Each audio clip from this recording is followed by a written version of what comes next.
Hey, everybody, and welcome to another episode of Beyond the Breakers, a podcast about shipwrecks, loss, and lessons learned from maritime disasters. My name's Tanner, and I'll be one of your hosts today. I'll be joined very shortly by my co-host, Taylor. Before we do that, some patron thank yous here. Thanks to Jacqueline for joining us on Patreon, and also thanks to Jess for getting that promotion up to the second mate tier. Greatly appreciate your support on Patreon. And with some changes to our recording schedule, we're going to hopefully have a bunch more stuff coming out on Patreon starting in the very near future. So everyone keep an eye out for that. I guess with that taken care of, Taylor, how's it going? Pretty good. It feels good to be on here. It feels like I haven't done one of these in forever. There's just so much going on right now. But good to be here on a hot Labor Day. Yeah, it's been a while since we've recorded like a regular story episode. Because last week I recorded with Kaylee. We talked about the whaleback Thomas Wilson. Before that, we did, I think, our current event episode where we talked about Susan Casey's article on the Titan submersible. Yeah, the that episode you did with Kaylee was excellent, by the way. I really enjoyed it. That was very fun. It's fun to have people who know what they're talking about on the show. It's fun to talk to actual experts. I know you've been very busy with stuff, but what else have you gotten up to media-wise, if anything? Media-wise, there's always time for one thing in my life, and that thing is college football. Really any football, but especially college football. It's back. It's glorious. It's wonderful. I think we spent a good chunk of this weekend texting back and forth about games and stuff as we were watching them. It's fun. I love it. It's unfortunate that the college football landscape is changing before our eyes. But I mean, what can you do? That was always going to happen with the money in the TV contracts. But for now, we'll enjoy it like it is. And I don't know. It's great. Unfortunately, East Carolina did not pull off the funniest thing ever and beat Michigan. But they played a respectable game to go into Michigan and everything. So Wisconsin looked all right after a slower start. Some shakiness, but, Yeah, first game for a new coach and all that. Yeah, so that'll be interesting to see how they go. Overall, there weren't a ton of really awesome games, I didn't think. LSU, FSU didn't live up to the hype last night, but still fun, just fun to have it back and try to make a little money on the side if that's your thing. But which is something that the players themselves can also do now. Yeah, get that NIL money. I think Colorado is going to be interesting to watch just to see that train wreck happen. I think that actually winning their first game is the funniest possible thing because it's just going to crash even harder now, and it will crash. There's just no way that train is staying on the tracks. I also think that by verbally attacking reporters because they quote didn't believe in you is not a great way to cash in on the hype, because people were going for Colorado, and I know many people still are. They want this to be a good story, but I just feel like that's not the reporter's job. Yeah, it's really weird. It's oh, so you're upset that the reporter wasn't rooting for you? Yeah, I don't know. It was weird. They'll be fun to watch. I mean, I feel like Deion Sanders always is going to give something that's worth watching. So we'll see. It's just going to be interesting. It's one thing to beat TCU, but go play Bama or Georgia. It's week one. It's even with rankings, it's you don't quite know how that's going to shake out. Right. That win could be meaningless at the end of the season because, TCU might lose their next 4 games. So yeah, we'll see. It is very early, but it'll be interesting if nothing else. It gets me to watch. But yeah, that's pretty much what I've got. What about you? Also, as you mentioned, a lot of football. Brewers have been looking pretty good. They took 2 out of 3 from the Phillies. They did lose yesterday. But yeah, they've been playing some very good baseball at the right time of the season. Yeah. A lot of fun to watch. Aside from that, the season 2 of The Wheel of Time came out on Amazon the other day. So we started that yesterday. I've been seeing ads for that. I really didn't. Honestly, season 1, I thought got a lot more promotion, and I saw very little about season 2. And what I did see was only because of people I followed explicitly related to the series. I think I saw it mostly on the front page when you launch Fire TV. It was advertised on there. So yeah, enjoying that. I don't know how it's being received critically. I don't really care. Right. When it comes to series like that I've just loved for a long time, I have the critical eye of a 10-year-old. Mm-hmm. I really don't care as long as it's, hey, you put it on the screen in front of me. This is great. This is awesome. Yeah, I'm really enjoying that. Also, podcast-wise, I got all the way caught up on Flat Pack History of Sweden, which with a Nice. history podcast is always kind of a bittersweet moment because Right. like you can keep up with, the cutting edge of the story as they're presenting it and, as they're posting about it. But at the same time, it's like you can't sit down and, you don't have like a 3-hour block you can sit and listen to. I mean, of course, you can re-listen to them. That's always a possibility. But I did want to recommend a particular episode from it to our listeners that I had posted about on Twitter. It's called A Journey for the Ages, and it's one of their tangent time episodes where they kind of break off to talk about kind of like what we do with our bonus episodes. That episode tells the story of Venetian merchant Pietro Querini in 1432. It's an excellent shipwreck and survival story, something that is right up the alley of our listeners. I know the show is a flat pack history of Sweden, so I guess you'll have to listen to the episode to learn why they're talking about a Venetian guy sailing from Crete. And then, listen to the rest of the episodes. I guess that's all I've got here for our media. Awesome. So today we begin a multi-part episode on the Whaleship Essex. A story that is probably at least broadly familiar to a large portion of our audience. But for our purposes, we're just hoping we can kind of dig deep and maybe learn some new things here for us. Yeah, this is definitely a requested episode. I feel like multiple people have mentioned this one in the past. There is a shipwreck, and there's so much more. I think probably our first shipwreck caused by biological reasons.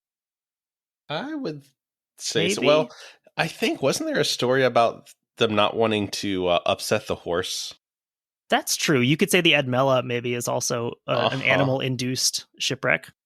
Yeah, so I mean, because the horse was such a princess that they couldn't upset it, they sank. The Barber. I didn't. How do you remember that horse's name? There's many, many things I should remember and I don't, but there's stuff in there that is gonna be stuck in there. We need to go back to Australia. We haven't done an Australian shipwreck in a minute. Yeah, it's been a while. Well, we'll be kind of near Australia at certain points of this story. True. Sort of. We are currently planning for this to be a 3-part episode plus a bonus episode. But a lot like the Lusitania and the Spanish Armada, these episode counts can change midway through based on what we get through and stuff we might want to add. Main sources for these episodes. As much as possible, we'll try to refer to them as they come up, but just kind of umbrella here. First one is the book Leviathan, The History of Whaling in America by Eric J. Dolin.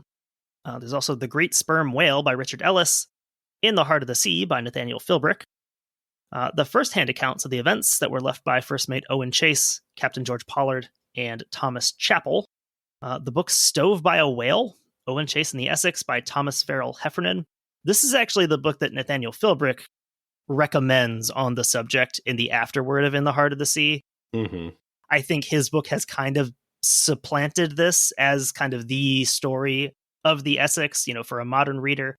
But for him, that was kind of the big source. It's definitely more accessible. It's a very easy read. I feel like when I read In the Heart of the Sea, I think it literally took me like 2 days. Like it was a page turner. Yeah, and it kind of like looks like your standard book, but it's like really not that long. I feel like it's like not much over 200 pages. There's like a lot of footnotes and stuff and afterwards and things like that. But I kind of like it because he doesn't waste a lot of time telling the story. The words are meaningful in the book. So yeah, he's a very good writer of history. I like people that write very concisely because I feel like I try to be a very concise writer, and I can definitely appreciate that. Yeah, his book on the Mayflower is very good. His book on Little Bighorn is very good. Interesting. I actually was looking at some of those and I never pulled the trigger on them, but I'll have to check those out. We can also discuss the 2015 film adaptation of Philbrick's book, In the Heart of the Sea. I watched it fairly recently. It's really good. Yeah, that was one. I have not seen it yet, but speaking of not caring what critics have to say, I saw that it didn't get great reviews, but a lot of it was people just complaining that they just sit there. Well, and it's well, what do you want? And we can get more into this when we talk about it, but I think maybe one of the things it suffers from is that it doesn't stick as close to the story to satisfy someone who's interested in the history of it, like if that was what you wanted from a movie, I don't think it sticks close enough to the story. There's some parts that are like vastly different and purely just to add on-screen drama. Mm-hmm. And also it's probably just not exciting enough for someone who's looking for, an action movie. So I think it probably falls into that crack there. It's why maybe it wasn't well received by audiences. I really enjoyed it. I thought it was really great. I actually had kind of a theory that this is the problem with a lot of shipwreck and maritime type movies, is that the people who are into it are really into it. And like, you're never going to make them happy because like, we'll find something wrong.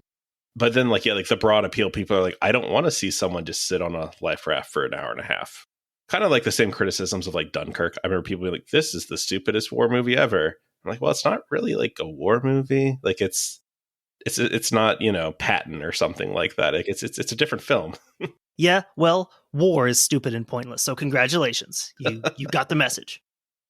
So, also the Essex very famously inspired Moby Dick by Herman Melville. So at the end of the episodes, we'll spend a little bit of time discussing how that influence came to be and how the story has appeared in other media. I'm also planning the first biography episode to be about Herman Melville. So first, we should start, kind of like Philbrick and Herman Melville, with the island of Nantucket. Not the band. Is there a band called Nantucket? From Jacksonville, North Carolina. They're like interesting. They're one of the biggest like acts, I would say, out of North Carolina. I think very like contemporary of like Styx and Boston and the Doobie Brothers, that kind of thing. I don't think I know them. Oh, well, yeah. I'm looking them up now. They are in the North Carolina Music Hall of Fame. All right. Very cool. Well, there once was a man from Nantucket. And Nantucket is located about 30 miles south of Cape Cod in the U.S. state of Massachusetts. If you're looking at a map of, the northeast, Cape Cod is that hook that sticks off of Massachusetts. And with Martha's Vineyard and Cape Cod itself, Nantucket forms the boundaries of Nantucket Sound. Mm-hmm. The culture of Nantucket at the time that we'll be discussing is still very heavily influenced by the Society of Friends, more widely referred to as the Quakers. The Quakers are fascinating. I've been interested in the Quakers for a long time. They truly are an interesting people. I think one of the things that they kind of suffer from is that when people hear the term Quaker, I think what a lot of people think of is a Puritan, and they're vastly different. Like you almost couldn't be more different than these two groups in early America. Mm-hmm. So yeah, I wanted to include a little bit about the Quakers, who they were / are. Quakers still exist. I mean, this is still a group. There's a Quaker meeting house in Oshkosh. So, I mean, this is still a group that exists and does quite a lot, actually. They also make tasty oatmeal. This is true. Most people's familiarity with the Quakers probably comes from their oatmeal box. So the Quakers are they're one of the various religious / political sects that comes out of the English Civil War. It's a very tumultuous period. Like where we're just inventing the new Protestant religions and things? Sort of. I mean, and very much politics also. You have the system of kingship itself being undermined and overthrown. So if that goes out the window, pretty much everything's fair game at this point if you're sitting around and thinking about these things. All this upheaval, this overturning of norms, these things that would have seemed non-negotiable up to that point, like having a king. So you get this diversity of thought. And then also that puts the dominance of the Church of England on some shaky ground. The armies of Parliament were kind of like a breeding ground for radical political thought. Interesting. As they're overturning these things, suddenly they have to sort of stamp out the even more radical thoughts who are coming and say, no, that's too far. Bring it back a little bit. I think that's interesting that kind of the existence of the Church of England makes it easier to create a breakaway church from the Church of England because they had originally split from the Catholic Church. And it's like, well, if you can split with the Catholic Church, why can't we just do our own thing now?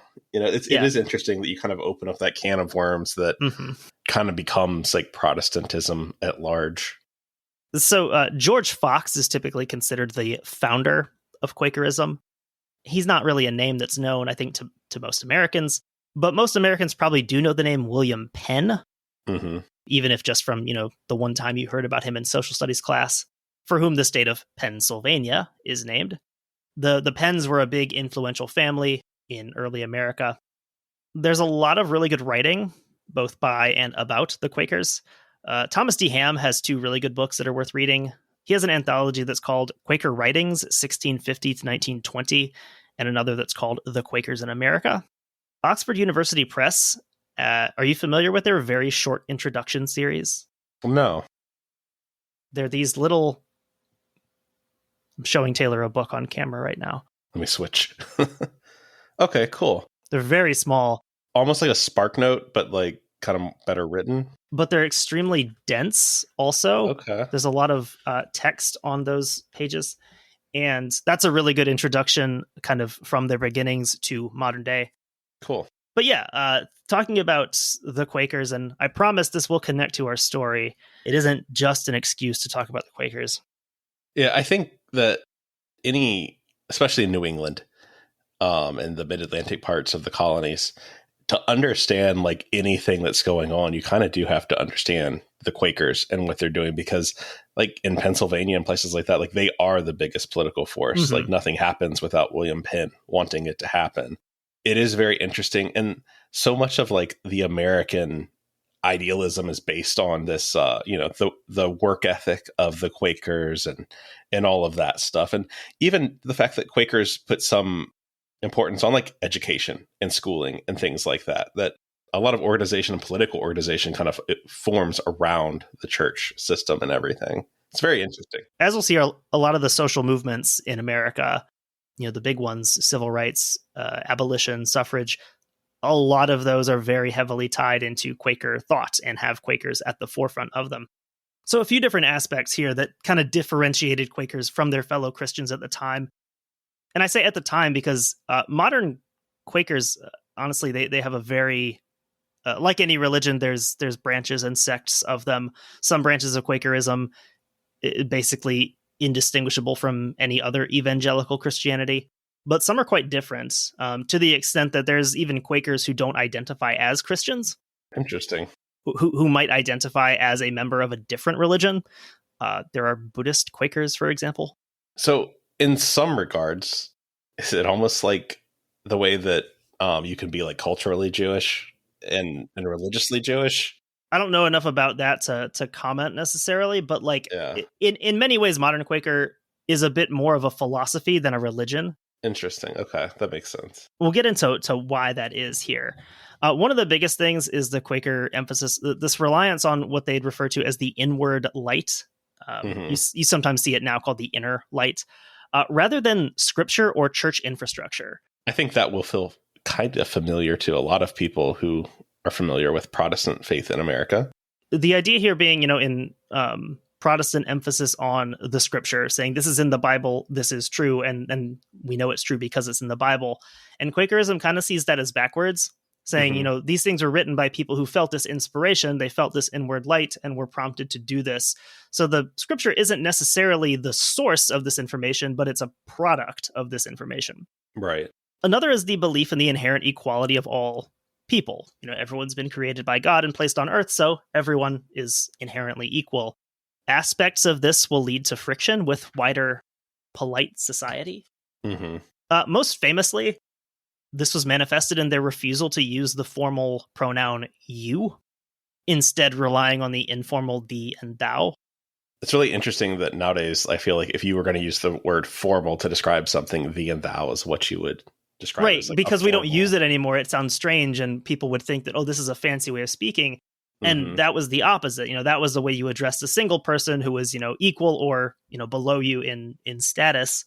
And that was the only way that they would refer to a single person, which, if this is how you're talking to, your local gentry or the king, this is going to get you in trouble. Another one was the refusal to remove hats, regardless of whose presence they were in. There's a story of, I believe, William Penn meeting Charles II. And this may be apocryphal. I don't know if this is confirmed. But as they were meeting, it's customary, of course, you take your hat off in the presence of the king.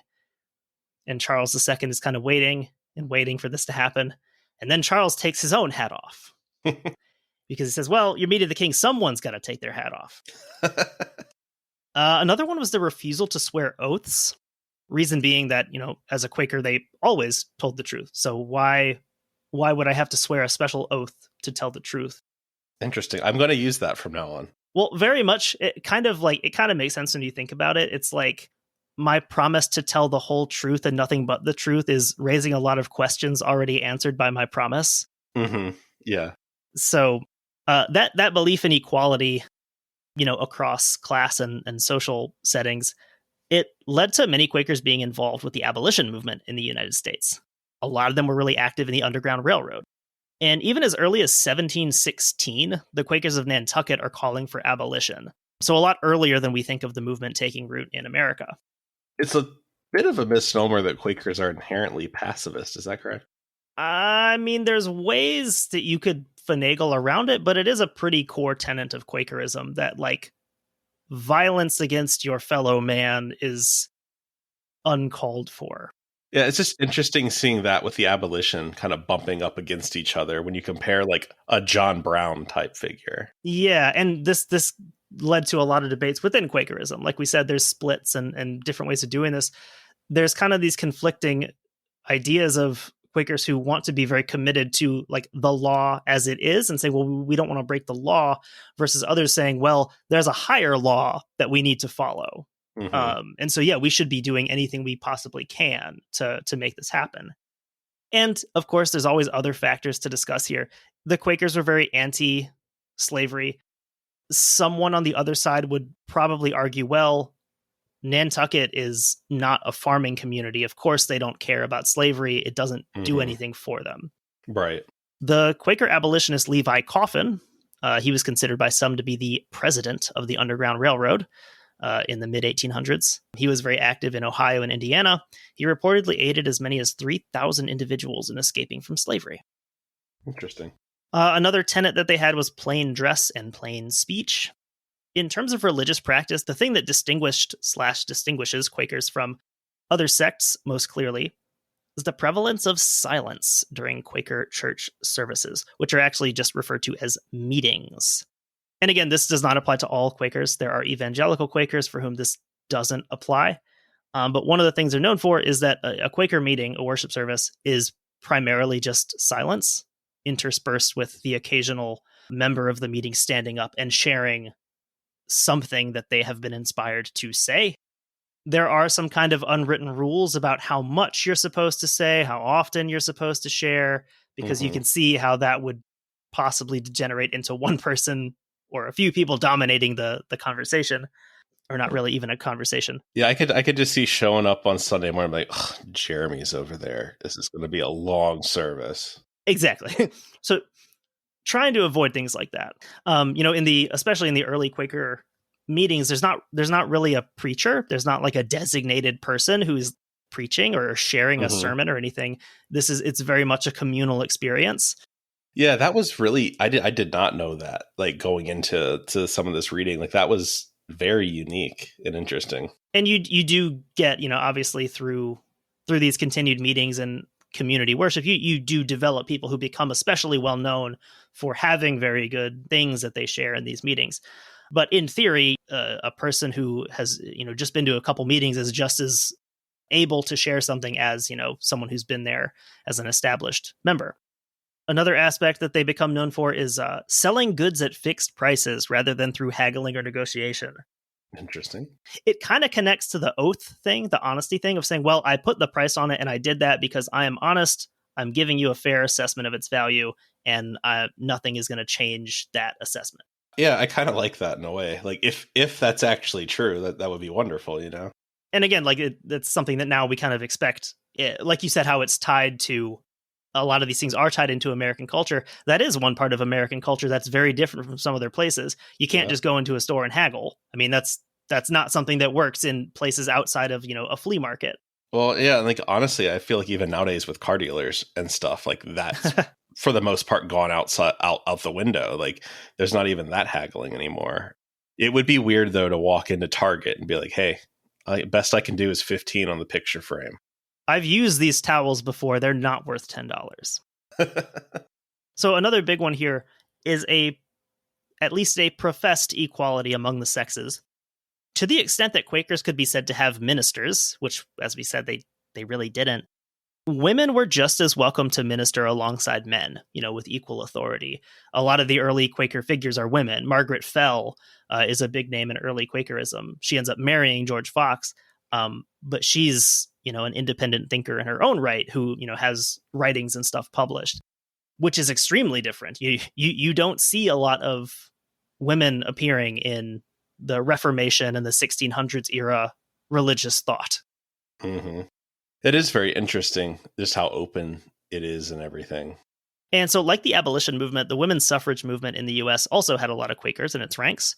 Most famously, probably Lucretia Mott. She was born in Nantucket. Her middle name was the very stereotypical Nantucket Coffin, very common name for the Nantucketers. We saw Levi Coffin. Mm-hmm. There will be a member of the Coffin family on the Essex once we get on board the ship. I think Lucretia Mott actually is a really good example of how so many struggles for justice are intertwined. She received a lot of criticism for her public speaking on abolition since she was a woman, even from other abolitionists who felt, yes, of course, we should be fighting against slavery, but we shouldn't have a woman talking to us about it. And that kind of showed her a lot about the greater evils that she was fighting against. This got her more active in the women's equality movement. And then she comes into contact with Elizabeth Cady Stanton, and this leads pretty directly to the very famous Seneca Falls Conference in 1848. Nice. So yeah, these struggles are always connected, I think is a good example there. So our final one I'll talk about here, as you've mentioned already, a commitment to nonviolence. Very key part of Quaker belief. Up through the 20th into the 21st century, this is something that you'll see with conscientious objection, for example, to military conflict. That's one of the groups that traditionally isn't accepted. If you're a member of this group, you're not expected to fight. So in addition to what could be seen as their religious quote-unquote quirks, the Quakers also developed a reputation for industriousness in manners of business. And in Nantucket, that business was whaling. So I do think there's a bit of irony in the fact that this quiet, peace-loving religious sect becomes so tightly bound up with this phenomenally violent and gory industry of whaling. Nathaniel Philbrick writes, actually, in an article called "Every Wave is a Fortune, Nantucket Island and the Making of an American Icon." Just as the Massachusetts Bay Puritans had done before them, the Nantucket Quakers both rationalized and glorified acts that might otherwise have been difficult to reconcile with their religious beliefs. As an example of this, the Nantucket Quaker historian Obed Macy criticized the widespread glorification of war heroes by writing, "For deeds of true valor, done without brutal excitement, but in the honest and lawful pursuit of means of livelihood, we may safely point to the life of a whaleman, and dare the whole world to produce a parallel." So I think someone wishing to be kind of pedantic and pursue that line of reasoning could say, well, isn't a soldier just pursuing a livelihood, depending on the situation? So is that okay as long as he needs it? And again, there's also just the distinction between who are you committing this violence upon? Is it another person? No, you can't do that. Is it a beast of the sea? Go for it. Right. So not just the Quakers of Nantucket, but really the whole United States, in its relative infancy at the time, it comes to have this unique association with the whaling industry in the eyes of the world. We'll talk a lot about Nantucket, but also New Bedford, Massachusetts. That's the modern day location of the New Bedford Whaling Museum, somewhere I really want to go. Yeah, that would be awesome. New London, Connecticut, which we visited on a Dead Reckoning episode about their lighthouses. And Sag Harbor on Long Island. All of these along the East Coast and other places too really develop their own whaling centers. Later, once the industry is entrenched on the West Coast, San Francisco becomes a center of Pacific Coast whaling. We won't really get to that here. So let's talk about whaling as an industry. Quoting from Dan Bouk and D. Graham Burnett, writing in the Journal of the Early Republic, "Whales loomed large in the imagination at the start of the 19th century, particularly in the United States, where they not only constituted a major source of revenue, but also symbolized the unrivaled enterprise of Yankee seamen, who had put the British and French sailors to shame by pursuing the ocean's most feared and valuable prey in previously unhazarded waters." In an address to Parliament in 1775, Edmund Burke contrasted British sailors quite unfavorably with their American counterparts, with particular emphasis on the whalers of New England. Look at the manner in which the people of New England have of late carried on the whale fishery. Whilst we follow them among the tumbling mountains of ice, and behold them penetrating into the frozen recesses of Hudson's Bay and Davis Straits, whilst we are looking for them beneath the Arctic Circle, we hear they have pierced into the opposite region of polar cold. They are at the antipodes, and engaged under the frozen serpent of the south. Falkland Island, which seemed too remote and romantic an object for the grasp of national ambition, is but a stage and resting place in the progress of their victorious industry. Nor is the equinoctial heat more discouraging to them than the accumulated winter of both the poles. We know that whilst some of them draw the line and strike the harpoon on the coast of Africa, others run the longitude, and pursue their gigantic game along the coast of Brazil. No sea but what is vexed by their fisheries, no climate that is not witness to their toils. Neither the perseverance of Holland, nor the activity of France, nor the dexterous and firm sagacity of English enterprise ever carried this most perilous mode of hardy industry to the extent to which it has been pursued by this recent people, a people who are still, as it were, but in the gristle and not yet hardened into the bone of manhood. So the foundations of American whaling are laid as far back as the Pilgrims, arriving at Plymouth Colony in 1620. And really even earlier, Henry Hudson and John Smith in the very early 1600s, they both identified the potential profit in the whaling grounds they saw in North America. In Leviathan, The History of Whaling in America, Eric J. Dolin writes that just after the signing of the Mayflower Compact, the Pilgrims aboard the Mayflower witnessed an intriguing, though frustrating, sight. No sooner had they completed this historic document than on the morning of November 11, the weary wanderers dropped anchor in modern-day Provincetown Harbor. Almost immediately, whales surrounded the ship. Every day, wrote one of the passengers, we saw whales playing hard by us, of which, in that place, if we had instruments and means to take them, we might have made a very rich return, which to our great grief we wanted. Our master and his mate, and others experienced in fishing, professed we might have made 3,000 or 4,000 pounds worth of oil. So even though the Pilgrims themselves didn't arrive in the New World ready to take advantage of the plentiful whale population off the coast of New England, subsequent waves of settlement would bring with them the means and methods to do so. I've never really thought about it before until right now, but we literally, by we, I guess I mean the English and all the other European powers colonized America partly for the oil. It's always been part of the game. We this isn't new. The type of oil has changed. War never changes, but the type of oil does. Also, I'm bringing back the OYLE spelling of oil. It is really nice. That. I like that. I like grief with an E on the end of it also. Yeah, reading this thing, dear listener, can be tough because sometimes people use 1700s spellings of words randomly. It's fun. Also, just won't get into it here, but one of the things you learn reading about some of these early colonies, you have some like Jamestown in Virginia, which are colonized from the beginning basically for profit. Like that exists as a business venture. Contrasted with like the Pilgrims in Plymouth, for example, they were coming as religious refugees. So they didn't necessarily come prepared with all of the stuff they might need to start entering into industry like this with the whales. Yeah, I guess when your other option is to stay at home and get drawn and quartered, you kind of pick up and figure it out as you go. Yeah. So the technology and skill to pursue those whales at sea on a large scale was still some time in the future, at least in this part of the world. The Basques had been whaling for centuries. Even in North America, native people in the Arctic practiced whaling. But in the early American colonies, drift whales were the main source of profit from these creatures. A drift whale, as the name implies, is a dead whale that has drifted onto shore or close enough that it can be hauled in and harvested. So you just cruise around like a vulture of the sea looking for Yeah, dead whales? you're kind of looking for roadkill on the beach.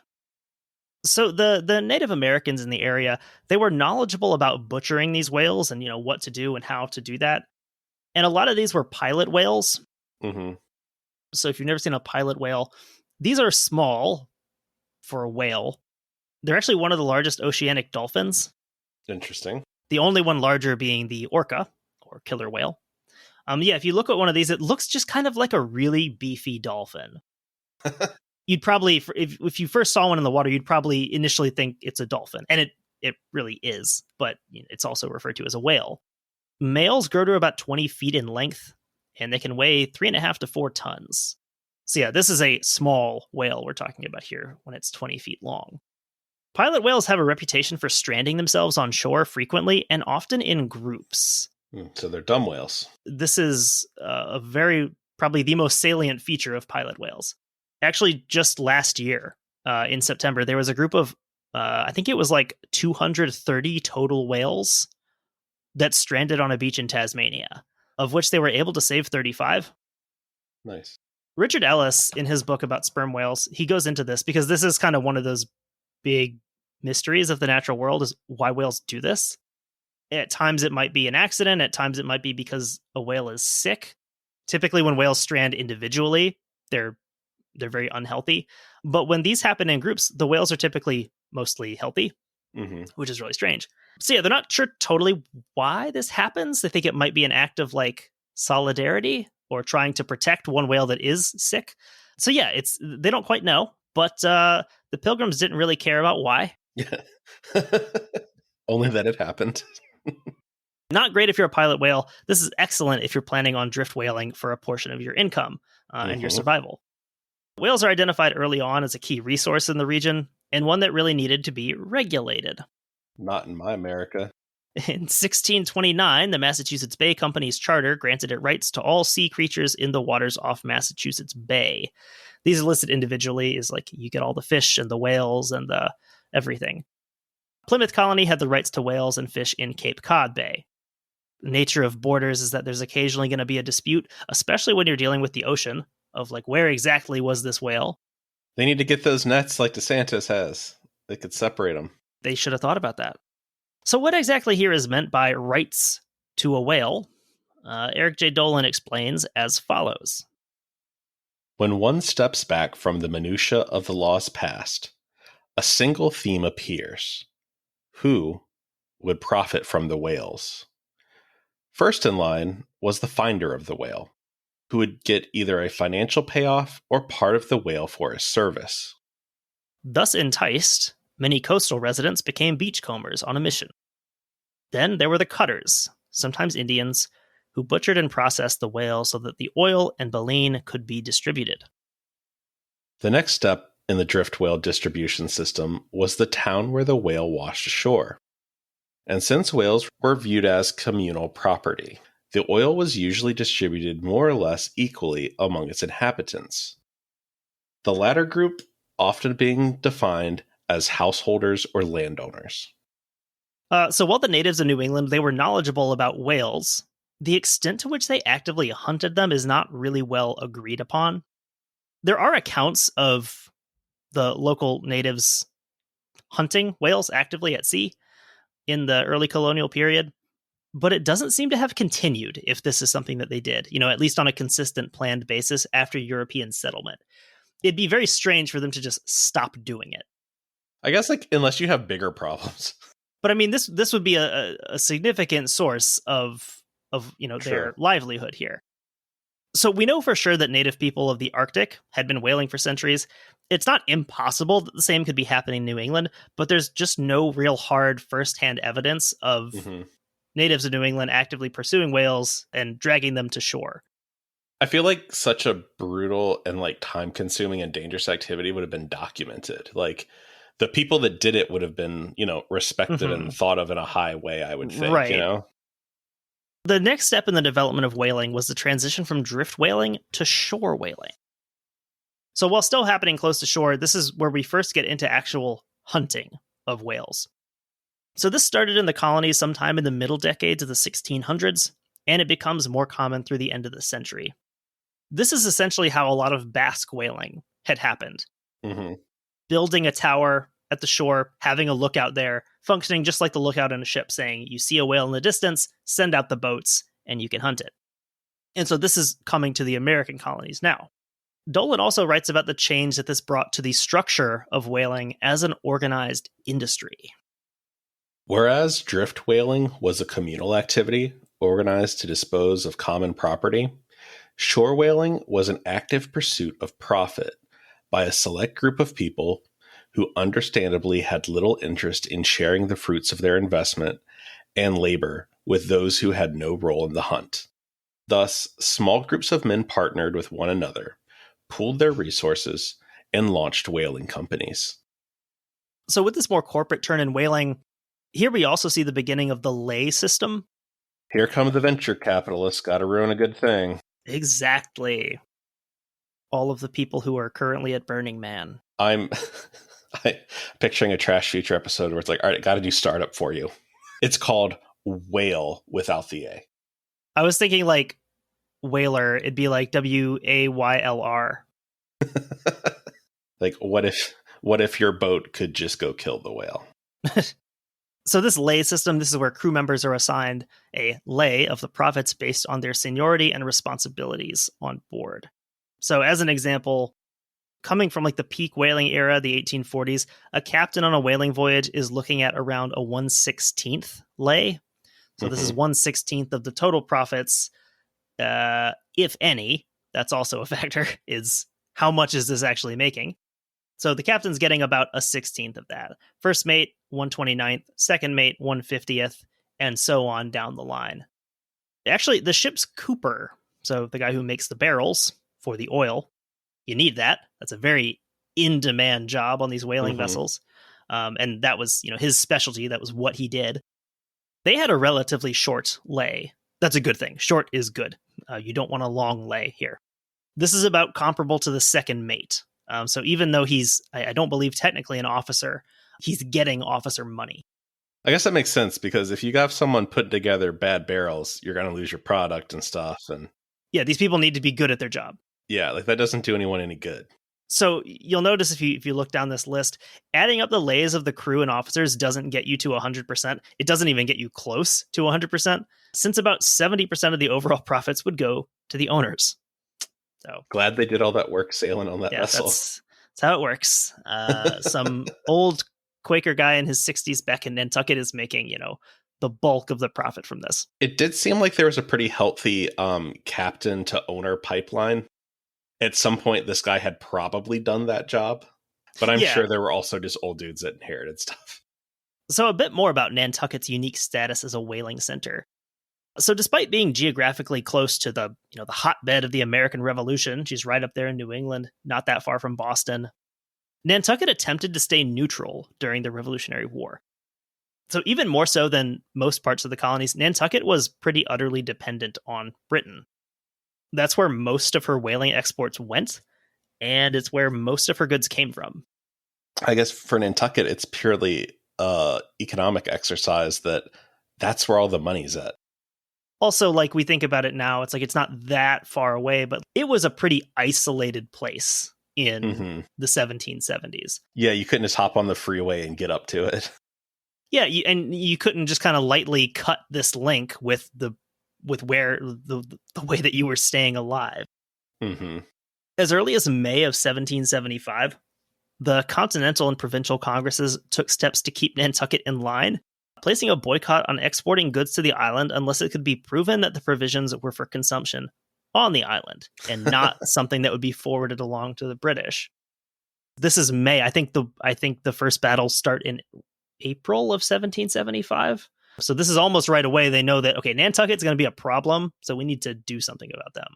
It's interesting that the two places that, are kind of the more loyalist areas in the Revolution are the South, which is producing cotton, and Nantucket, which is producing whale oil. So, it's interesting that the areas that are really dependent on trade and aren't producing, kind of their own stuff, it is easy to see why they would be more dependent on Britain.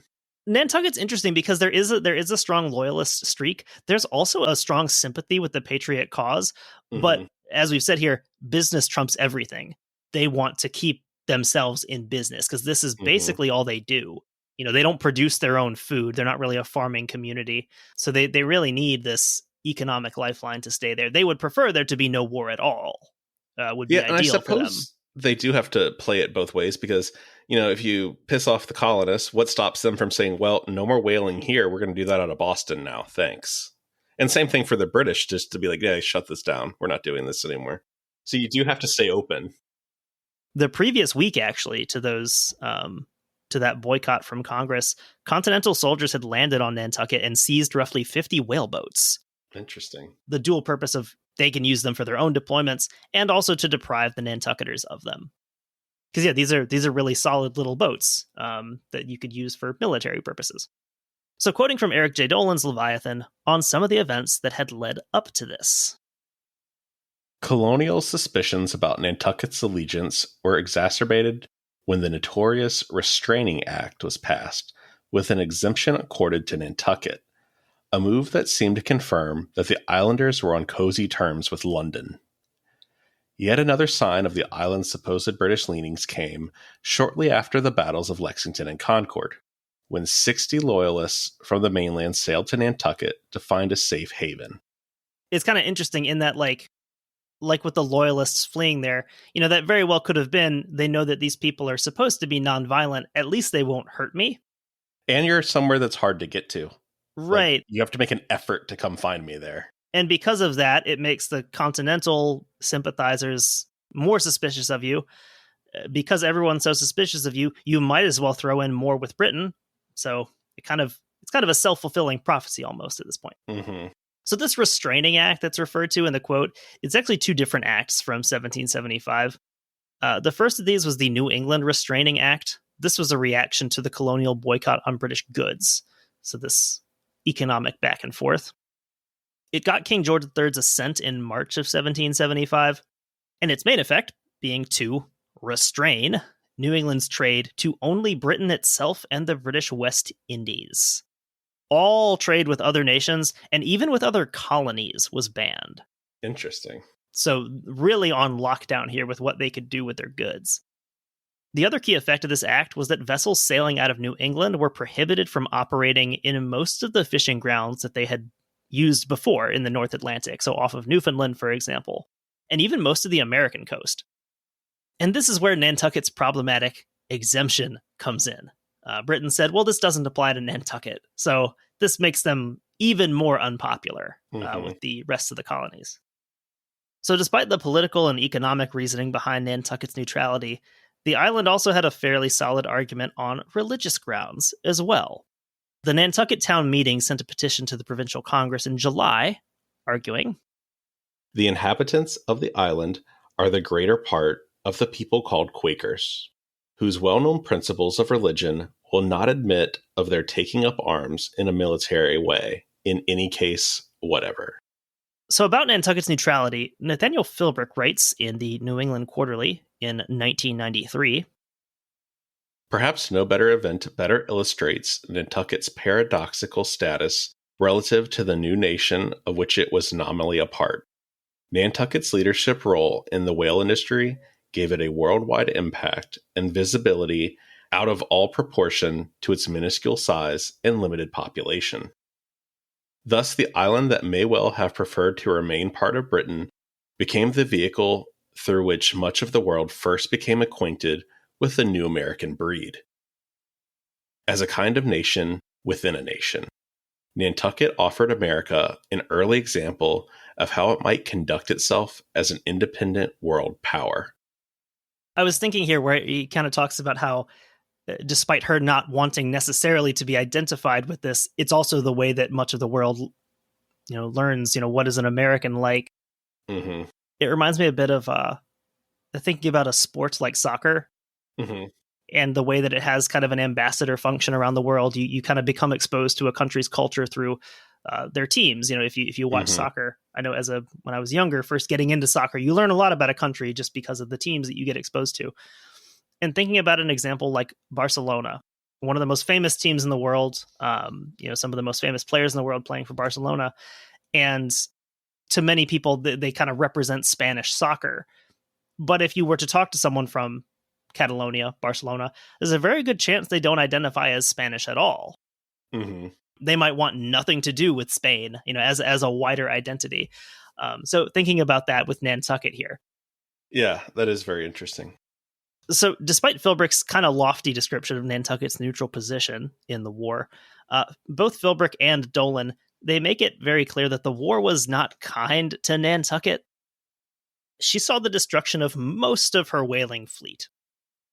Fast forward a few decades to the War of 1812. It's basically a repeat of Nantucket's Revolution experience. When war is declared in June of 1812, Nantucket starts to feel the effects right away, with the burning of the whaler Mount Hope and the loss of 170 barrels of oil. It's not a good start. So in the early parts of the war, New England is not under the same level of blockade as points further south, but that would change with the defeat of Napoleon in spring of 1814, the first defeat of Napoleon, not Waterloo. And we talked about this a little bit when we talked about the Battle of Lake Erie, but the War of 1812 is interesting in that, like, the northeastern states at this point, New England, they really want nothing to do with the war for the most part. It's very largely fought by the southern states. And this is an example of that. The British blockade doesn't really apply so much to New England. They kind of want to keep that avenue open. But then once they don't have this other big thing to deal with, they can kind of stop dicking around and just lay the hammer down. I've never really thought about that before, that the War of 1812 and the American Revolution are sort of inverse as far as where the fighting takes place. That, there's not a lot of major engagements in the South in the Revolutionary War. What's interesting about 1812 is that, like, it's not so much that there's engagements there, but that you have a lot of Southern troops coming north to fight. We talked about at the Battle of Lake Erie, a lot of the people manning those ships as Marines are from Kentucky, or points even further south. It's a very weird, quirky, fascinating war, 1812. So at that point, in 1814, the Royal Navy really starts to escalate naval operations, and that was really devastating for this small, isolated Nantucket community. Nantucket resident Matthew Clark wrote to General Henry Dearborn about the island's exposed position. The situation on Nantucket is truly critical.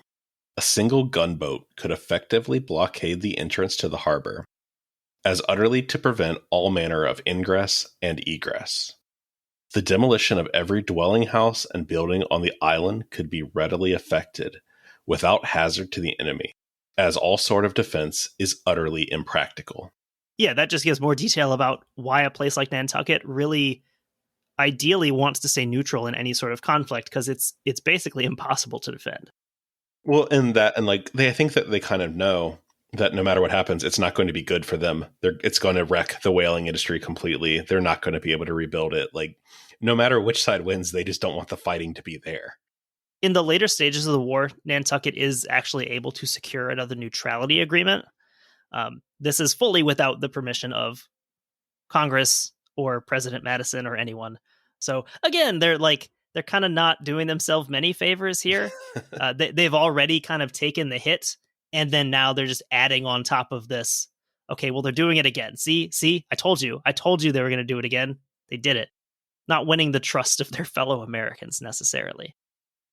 But by 1820, and this is actually the year that our story, the bulk of it, the climax, will take place, Nantucket had recovered sufficiently from her wartime trials to really get back on top of the whaling industry. In December 1820, the Baltimore Niles Register newspaper wrote, "When we consider the numerous other vessels engaged in the coasting trade of the island, the small number of inhabitants it contains, and the island itself but a speck on the bordering waters of our republic, and moreover, that almost the whole of the shipping was captured or destroyed so recently as the last war, we are struck with admiration at the invincible hardihood and enterprise of this little, active, industrious, and friendly community, whose harpoons have penetrated with success every nook and corner of the ocean." That being said, it wasn't all praise for Nantucketers. In 1840, William Comstock wrote, in a biography of his brother Samuel of Globe Mutiny fame, that Unfortunately, the Nantucket whalemen are as vain and boastful as they are unlettered and stupid. The captain of a whale ship often inquires, like the African prince, "Do they speak much of me in France?" A Nantucketman in any part of the world may be known by the surly importance and glum dignity of his manner. Instead of endeavoring to amuse or instruct those with whom he associates, he considers it his business to draw the attention of everyone to himself, and resents highly a want of peculiar respect and admiration for his own undeservings. harsh words about the Nantucketers. I mean, you could just like plop in American into there, and like I feel like you're going to get that same vibe. It's the sort of thing that I like to say about other Americans, but the second a European person says it, it's like, all right, now listen, here's the deal. Comstock continues on to claim that even Roman citizenship in antiquity was not so privileged a status as being a Nantucketer on board a whale ship. I can appreciate his like just rant. I feel like I do this too sometimes. Not about whalemen, but other things. We'll see this when we get on board the Essex, as it were, when they're having to select their crews for the whale boats. You see the officers do this. It's kind of like kickball teams in gym class. Mm-hmm. They're choosing the Nantucketers first, and then the white off-islanders, and then the black off-islanders, or the non-white off-islanders. So it is very much a privileged status. Yeah, it's very interesting that you see these stories of guys who have like 30 years at sea or 25 years at sea, but like they're still thought of as like, well, they're not a Nantucketer. Yeah, it's like that's kind of the end all be all of your career here. Yeah, like there was one person I know that they talked about in one of the stories I read. They're like, well, the thing that held them back is they were from Cape Cod. Can you believe it? Hate those guys. And nowadays it's like, that's basically the same place. Yeah, but I feel like you see that if you zoom in far enough anywhere, you'll see those weird Absolutely. distinctions of like, well, see people using the Milwaukee area as an example, hear people from New Berlin talk about people from Brookfield. And it's like you zoom out and like no one would be able to, know or care about the difference. It's like the opposite of the people that live in Naperville and say they live in Chicago. The people who live in Aurora and say they live in Naperville. That is also... Yeah, I live in Aurora, but I live in DuPage County. Some inside information there for all you Chicago heads. We technically lived in Aurora, but I still tell people Naperville because they're more likely to know what that is. Because we lived in DuPage County. For like our 3 listeners that are from the Chicago suburbs, you can enjoy that. We probably have a lot more than that. I think Chicago is like one of our top 5 areas that people listen to our show. So let's talk about the whales themselves. What that whale do? We already talked about pilot whales a little bit. Their unfortunate proclivity to beach themselves. So commercial whaling, it had originally been focused on hunting right whales and bowhead whales. Right whales are the first large whales that could be reliably hunted on a commercial scale. A big part of this is their location. They can be found off the coast of Western Europe and the east coast of North America, as well as in the North Pacific. They're pretty slow swimmers, which makes them a lot easier to catch, especially if you are in a boat that is purely man-powered.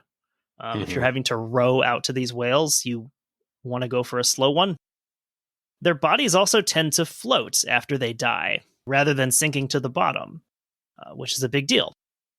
So on the right whale, Dolin writes, At first glance, the right whale, which grows to a length of 60 feet and can weigh as much as 80 to 100 tons, appears to be an ungainly animal.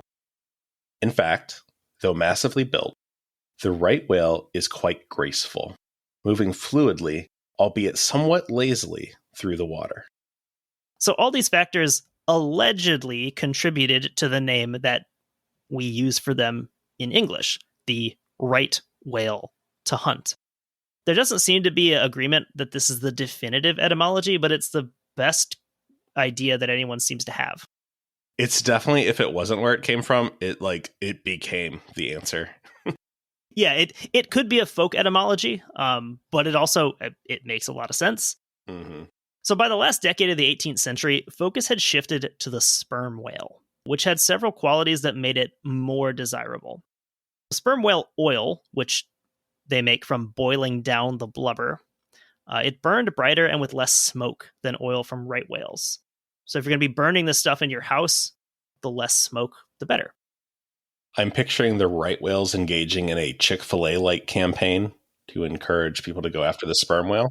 This is great. No, like go check them out. Their stuff is so much better. So there's also a white waxy substance called spermaceti, hence the name of the whale, used to make candles as an alternative to tallow or beeswax. For all the giggling that goes on, when people are laughing at the name sperm whale, that is literally why it's called a sperm whale. So spermaceti was located in an organ within the whale's head, and this was scooped or scraped out during the butchering process. Again, a nonviolent people. So basically, you could open this up, put down a bucket, and just scoop it out. But this stuff's expensive. It's very, very valuable. So you want to get every single drop. I mean, that's the reason that we refer to it as the maple syrup of the sea. You're not going to get every drop of this stuff just by putting down a bucket. Mm-hmm. You're going to need to put somebody inside that thing. That sounds like a great job for the intern. Like, get in the whale. So these ships, we talked about ages, how this has changed over time. At this point, you could very easily have, someone on your ship who's, 13, 14 years old, probably still pretty small. Totally a possibility that if you were one of these small, nimble people, you might have to go inside the whale's head and scrape this thing out. How did I immediately know? Like when I first heard this job, it's like, oh, kids did that. Oh, yeah. That's a job that children did for sure. There's a scene depicting it in The Heart of the Sea, because Thomas Nickerson, he has to do that at one point. And I don't think it was like a tunnel rat situation in Vietnam where you had to volunteer to do this. I think you got voluntold to do this if you were small enough. This was your job. And you're like, I'm just here to make barrels. You could, I guess, think about it, though, with this lay system, you technically were making yourself directly more money by doing this. So that is true. I guess that is the motivating yourself. Factor, that if you scoop all the brain gook out of the whale, you get more. I think the most interesting part of the spermaceti in the whale's head is there's really not 100% understanding of why it exists or what it does for the whale. Everything in nature exists for some kind of reason, whether it's a vestigial reason or it's still actively used. They don't totally agree on what this might benefit the whale to have. This is a great part of Richard Ellis's book, The Great Sperm Whale. This is fascinating. He goes into a lot of the evolutionary history of the sperm whale and whales in general. He discusses these theories in some depth. One of them is that it helps the whale manipulate their buoyancy through alterations in the temperature of the spermaceti, making it hotter or colder to raise or lower the whale's buoyancy. Researchers have questioned the effect that this would actually have on the overall buoyancy of an animal as big as a sperm whale. The most widely accepted explanation is that it helps in echolocation, acting as a way to fine-tune the sound waves needed to help the whales locate their prey. So that's presumably what this is actually for. Interesting. And what do sperm whales eat, you ask? Mostly squid is the answer to that. Some of them very large, like your giant squid. Mm-hmm. And actually, there's several varieties of squid that we really only know anything about because we find them inside whales. Interesting. Because the ocean is just such a big and terrifying place. There's stuff that lives down there that we've never actually really seen much of. If only there was a man working to make it affordable, to make it accessible to everyone. Maybe lift open that ocean gate and dive down to the bottom. If only. Ellis actually goes into a lot of detail about kind of I don't think symbiotic is the right word, but like they build off of each other, the squid and the sperm whale, and presumably engage in some pretty epic battles. Yeah, that's like a real life King Kong versus Godzilla kind of thing. Like that's just two big animals doing their thing. Also, sperm whales only have a lower set of teeth that's exposed. They do have upper teeth, but they're not, I think exploded is the word for it. They don't actually come out through the gum. So they typically eat squid whole. Interesting. Pretty terrifying. That is. Another profitable aspect of the sperm whale was the occasional presence of ambergris, which was used in the creation of perfumes. Gross. We don't know that yet. What is ambergris, we said. It's probably gross. According to Nancy Shoemaker, writing in the New Histories of Pacific Whaling, 19th century whale ships that happened upon ambergris could expect $10,000 to $20,000 for a 100-pound lump. So as profitable as the sperm whales were on their own, the presence of ambergris would be an absolute jackpot for the whaling I imagine crew. your lay goes like up significantly if you're sitting on some of that. However, retrieving the ambergris was possibly an even more off-putting process than the spermaceti from the head. I don't know. I think I'd rather grab a lump of gross stuff than literally crawl inside the head. For 20 grand, I'll reach in there. Do that right now. I don't care. As long as I can wear some gloves, I'm good. Ambergris was partially digested food matter found in the whale's intestines.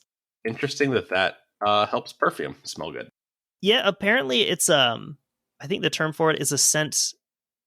It's like a scent fixer or stabilizer or something. I guess other stuff sticks to it well, and so you can kind of use it as the base for a perfume. Apparently, ambergris smells pretty revolting when it's fresh, but I think that mellows out a little bit. That's not present in all whales. And actually, ambergris was valued well before whaling even was a thing. People just didn't know quite where it came from because it floats. So it would drift ashore, people would find it, and it was valuable. And then, with the sperm whale, they discovered, oh, this is where this stuff comes from. Perfect. Just finding out that there's people that train dogs to hunt for it on the beach. Oh, man. That is literally a thing people still do. What kind of dog do you use for that? Any kind that has a sniffer, I guess. Bloodhounds having to talk about like their career, and one's like, yeah, I tracked down this, infamous serial killer. He killed people in like 10 states. Yeah, it was a pretty big deal. I was on the news. What did you do? And the other one's like, I hunted for ambergris. I was in the ambergris game, part of big ambergris. So sperm whale teeth also, while not as widely desired as the oil and the ambergris, they were useful on a more niche level. The teeth had pretty significant cultural value for inhabitants of places like Fiji, Tonga, the Marquesas Islands, Hawaii, other Pacific islands. They were really useful as a trade item if you were going to be in that area, and a lot of these whalers were.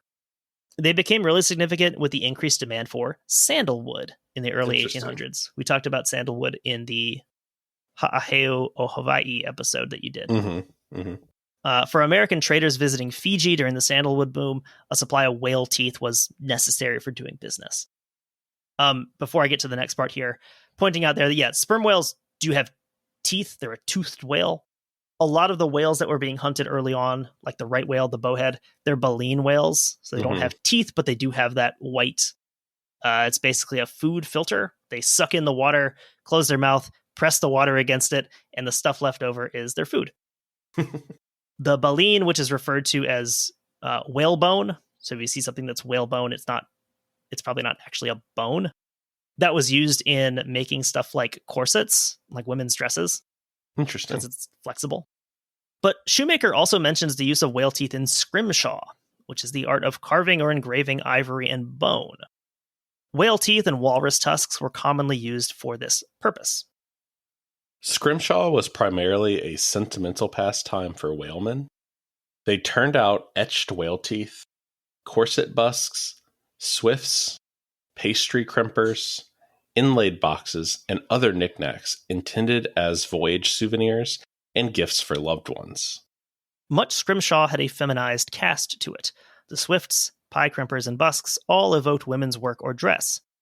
When the tooth shape was preserved to serve as the canvas for a drawing, often referenced were domestic spaces, such as parlors or genteel women in fashionable outfits, as appeared in magazines from the period.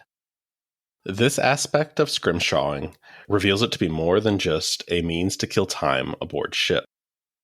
It became a contemplative act in which men away from loved ones on 3 to 4 year voyages embodied their emotional attachment to home through gift production. So we've talked about the history of whaling. We've talked about different types of whales. And we've talked about, what do you do with a whale once it's dead. You climb inside it and look for the ambergris. Yeah, and we'll get more into the processing aspects in part 2 when we talk about them hunting these whales on the Essex. I think we'll end part 1 here. There's an extensive background to these things. There's no way to cover in a podcast. But again, all those sources that we mentioned at the beginning, they're all worth reading if you want to know more. In our next episode, we'll meet the ship and the crew that'll become one of the most famous stories in American maritime history. I think for now, we'll sign off, and we will talk to you again next week.